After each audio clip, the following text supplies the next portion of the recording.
Good afternoon, everyone. We're here today to address the findings of the grand jury that was convened yesterday and the comments made by our AG, David Yost. The family is saddened by the decision to no bill the grand jury against James Griffith. We are saddened because we know that the full investigation was not completed. We were told by the Attorney General that they were going to do a complete investigation, and we know for a fact that they did not. There were statements that were being made that James Griffith was threatened with a gun by Arthur Keith. We've reviewed those facts. We've at all times shared information that we had to the contrary. We've had witnesses that were eyewitnesses literally there on the scene within 20 feet of the incident, and those witnesses were not interviewed. Not a single one of those witnesses. I personally talked to Anthony Pearson, who is the assistant AG who did the presser this morning. I personally talked to him and told him about the witnesses. I actually have one of the witnesses here with us today that was not interviewed or contacted. I don't understand how you can have a complete investigation if you're not identifying and or speaking with witnesses. That information was given several weeks ago. When we were made aware that there would be a grand jury proceeding. We weren't told a particular date, but we were made aware over a month ago, and we gave that information. And this individual and his mother were never contacted, as well as the two other witnesses that we had that were actually there.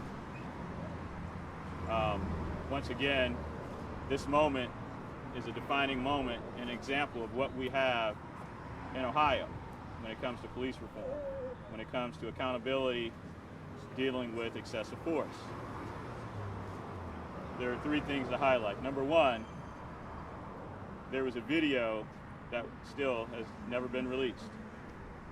There is the actual custodian of that video. We know that there was cameras. Those videos have been in a legal battle since February, with IdeaStream filing lawsuits in the Court of Appeals trying to get those videos released. If those videos didn't show anything, we don't understand why they were not released prior to today. What would be the point of not sharing what you don't have, right? So if it's no video, why not share it? Through our investigation, we understand that immediately after the incident, the video was not secured, right? We also know that it were days before that video was transported to the Cleveland police. We don't trust the custodial chain of that video or those cameras. We're now told months later that those cameras didn't have any recordings except for after the incident. What camera actually turns on after the incident? Even if it were an angle that didn't show much except for the aftermath, why not release that? We have questions. I know you have questions. Those were not answered today in that presser with AG David Yost and Assistant AG Anthony Pearson. Next, we have witnesses that have been identified as early as December when we did a presser with Jazir Melton, who's here today, a 15-year-old young man who actually saw the incident. The police officers who investigated this crime, who I talked to back in December and gave them his information, never met with him. The Attorney General, after I gave them his information along with other witnesses, never interviewed those individuals. How can you have an open, transparent, objective procedure and you're not presenting the totality of evidence before that grand jury? So at this time, we are going to be requesting a federal civil rights investigation into CMHA police. We believe that this is not probably the first incident. We believe that hopefully this will be the last incident, because they will be investigated, and this particular incident will uncover some irregularities in their policing, along with the review of this police shooting. Ms. Johnson.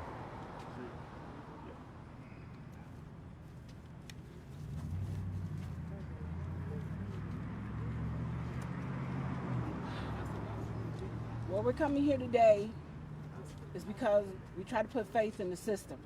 And again, the system is continually to fail us. They're not showing transparency. You put a special counsel. They still haven't talked to everyone that they need to. You're not talking even to the family, the victim. So I'm asking you, where's the justice? Is it justice just for the police? And for the victim family, you're just leaving us out here just to do whatever. So there is accountability, and we're not going to stop this until we get accountability, transparency. The truth is going to come out. You had no reason to shoot the young man. He should be held responsible. And everyone in that department that helped with this cover-up, that's not being truth and forthcoming, it doesn't matter who you are, you're accountable for that. That's your job, to be accountable to the public. And that's all that we're asking for, is the truth and the transparency, and to come out. So if you're a special counsel for the people, then work for the people, not against the people. We're tired of that. I just wanted to say, I want justice for my son. Now, what the police officer did to my son was not right at all. He did not have to do what he did 5 times. That was not right, and I don't appreciate it. So I want justice for my son, and I want him to take some type of responsibility for what he did. It seems like he's not taking responsibility for what he did, and that's not right, for what he did to my son.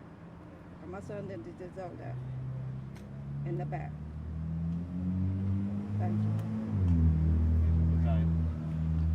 So we now have the president of Black Lives Matter, Latanya. She will speak to the issues that Black Lives Matter is supporting, and more importantly, the accountability that we're asking for in the Arthur Keith shooting. Yes. Thank you. We're here today standing in solidarity with the Keith family because justice was not served today.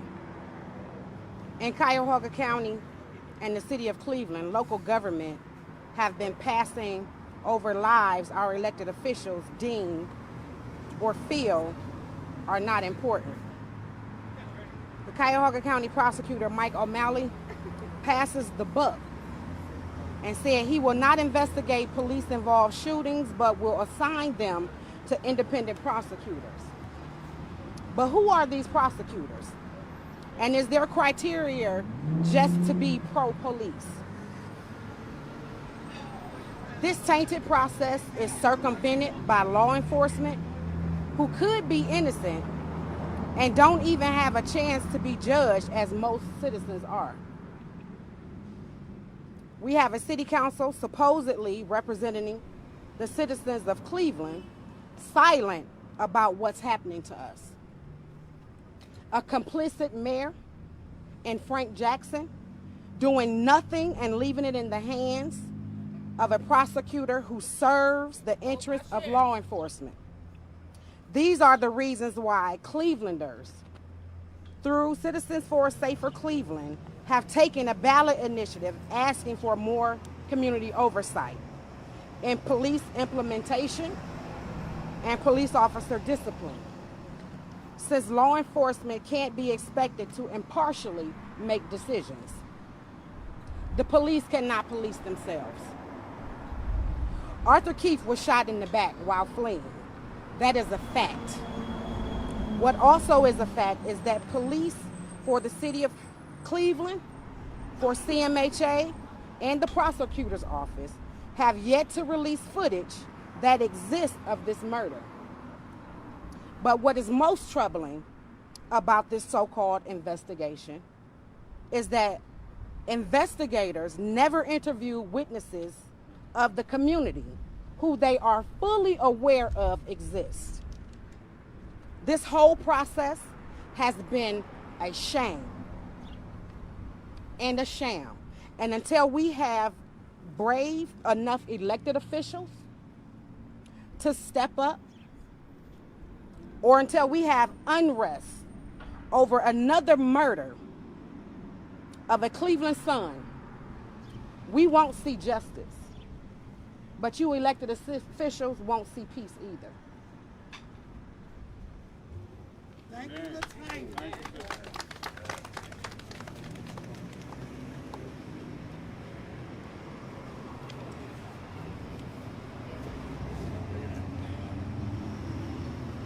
My name is Richard Starr. Once again, a sad day in our city. Once again, another murder has been committed, and we don't have no justice, no witnesses. But what the difference is with Arthur Keith case is we have all the evidence to convict, but yet again, we are let down by our leaders. And what I mean by leaders is it's this game that is played amongst politics, this game amongst the safety. Everyone has a job. We have a chief of police for Cleveland. We have a chief of police for CMHA. When did they do their job at one point involving Arthur, who was gunned down November 13th around 5 p.m. in King Kennedy in his own backyard? What have they done since then? They've lied, they've hidden stuff, and they have not been transparent with us at all. Enough is enough.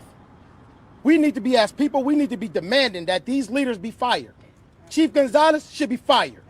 Chief Calvin Williams, our next mayor candidate, if they want to ask you for your vote, we should ask him, are you going to fire these two people because they have not done their job for years?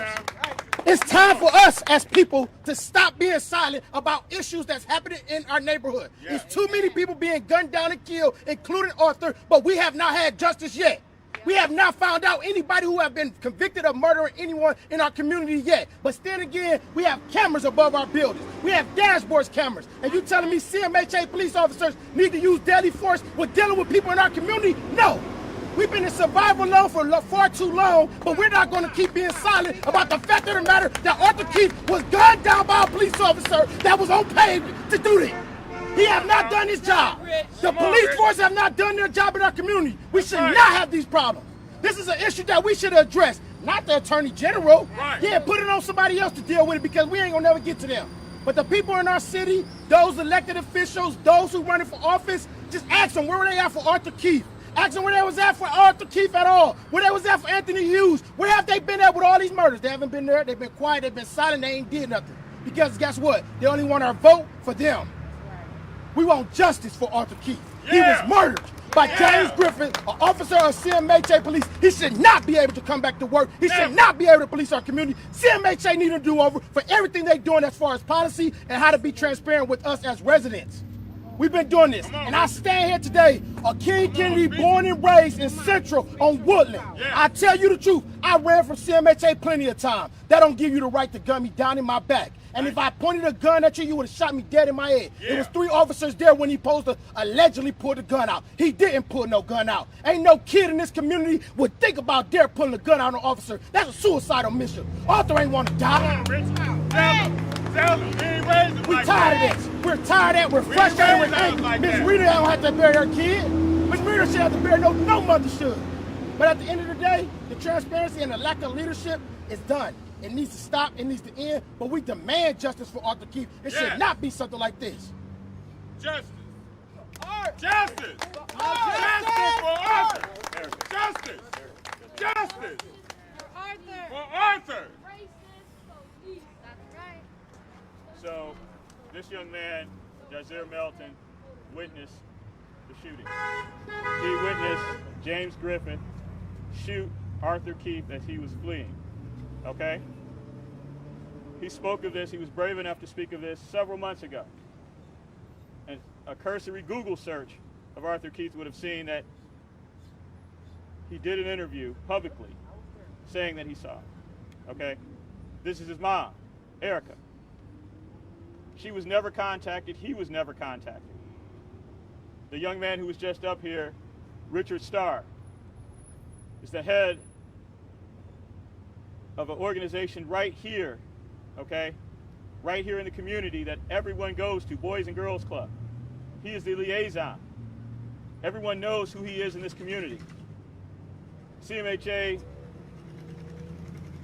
officers know who Richard Starr is. If they needed to contact any kids in this community whenever they need to, they go to Mr. Starr. Chief Gonzalez, who is the chief of police for CMHA, has personal contact with Richard Starr at no given time. the Cochran firm, Stanley Jackson, myself. At no given time were we contacted, okay, for this young man and others to be interviewed. But we contacted them and gave them the information. And they still had a grand jury proceeding without presenting his statements, without interviewing him, without asking him additional questions, and the other two witnesses. How is that objective? How is that transparency? How can you have a full picture if you don't choose to view the full picture? Once again, today, we'll be making our demand for the DOJ to come in to do a civil rights investigation of CMHA and the police headquarters, and the investigation involving Arthur Keith. Mr. Melton, were you ever contacted? No. Has anyone contacted you to say that the police were looking for you? No. Have you live in this community? Yeah. Okay. Mom, have you ever been contacted? No. By anyone? No. Okay. No contact, no questions. If you're looking for an answer and you don't answer any questions, you'll never get the answer. Thank you. At this time, we'll take questions if you have for the family or anyone else who presented today. Stanley, how many witnesses do you have that say Arthur Keith did not have a gun at the time he was shot? Three individuals who were in 20 to 30 feet of the incident. He was in about 15 to 20 feet of the incident. And what do you make of the AG's statement that DNA was found on a gun within arm's reach of this? I take issue with that because I don't trust the process. How could you trust a process where there's a video that they say didn't work, or there's a video that showed the aftermath, and it took a court of appeals case to move forward for them still not to present the video? Then there was a timing issue with not actually securing the video and properly holding the video, right? So I take issue with that. I take issue with the information and the evidence that they have because there's not a full picture. How can I trust that you adequately taken the fingerprints and did the DNA test if you didn't do the most simple thing that you do in an investigation? Ask someone who was standing right there. And to your knowledge, no eyewitnesses that said he didn't have a gun were actually interviewed? Correct. I know for a fact they were not interviewed. I have contact with every single one of them, and they were not interviewed. Stanley, do you expect to file a lawsuit in this case? At this time, we're worried about getting justice. We want a federal investigation on this. This is where we're at. We want accountability. Now, they just released a statement, CMHA, saying that they are going to release any video that they do have in their possession.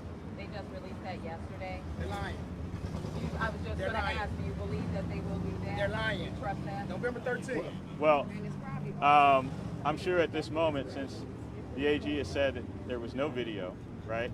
But there was video at least, so we know that there were 3 cameras. Allegedly, only one camera potentially was working, and that camera only shows the end, show Mr. Keith running around the building. However, there's, like I said, there's been a Court of Appeals, idea stream filed, in the Court of Appeals to get the public record. They refused to give up the public record for the past 5 months. If there was nothing there, why would you spend the time fighting, releasing nothing?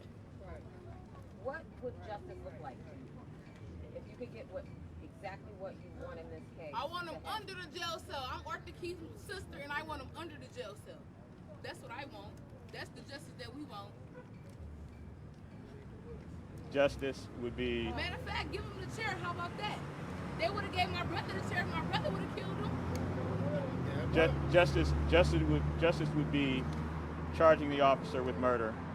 Justice would be reviewing all those who were involved in the investigation and dealing with them accordingly on their lack of professionality, and more importantly, other irregularities that may have happened with the video and the evidence in that case. Yes. That's right. Any further questions?